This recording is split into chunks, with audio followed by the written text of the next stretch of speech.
Purim is very much the story of two queens, Vashti and Esther. As a child growing up, I'm pretty sure that I was a fan of Esther. After all, I looked just like her. A little paper crown, a nice dress, bangs, glasses, and a little touch of illicit lipstick. The very spitting image of Esther. But as I grew up and went back to the text and thought more about it, I really became a fan of Vashti. After all, Vashti's throwing a wonderful party for the women of the court, as Ahasuerus is throwing his party for the men.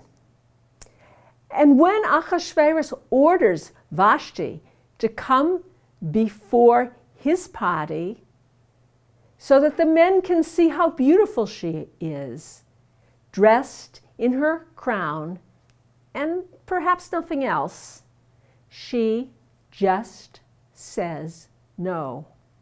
And that no reverberates through the kingdom. There's a great fear that other wives will rebel against their husbands to the extent that Ahasuerus has to issue an order that every man is the ruler of his house and has the right to speak the language of his own people. Vashti was my queen. But recently, I've come back to think more about Esther. Esther starts out as a beauty queen, very docile, spends a lot of time being oiled so that she's prepared for her interview with Ahasuerus for the job of queen. But once she realizes, pushed by Mordecai, that there's a real danger out there, a danger to her and to her people, she takes action. She devises a really intelligent plan. She has those back-to-back dinner parties for Ahasuerus and Haman that really throw Haman off his game. He's so flattered.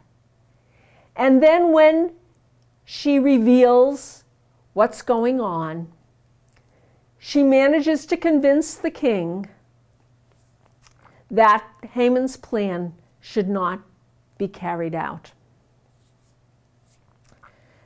She rises to power. She uses some of that power in a way I wish she hadn't, by encouraging the killing of more Persians. But in the end, she's the one who has the power to set Purim as a holiday for the Jewish people forever. Vashti just says no. Esther sets the holiday and saves the day. Two queens, two models, a lot to think about. Happy Purim.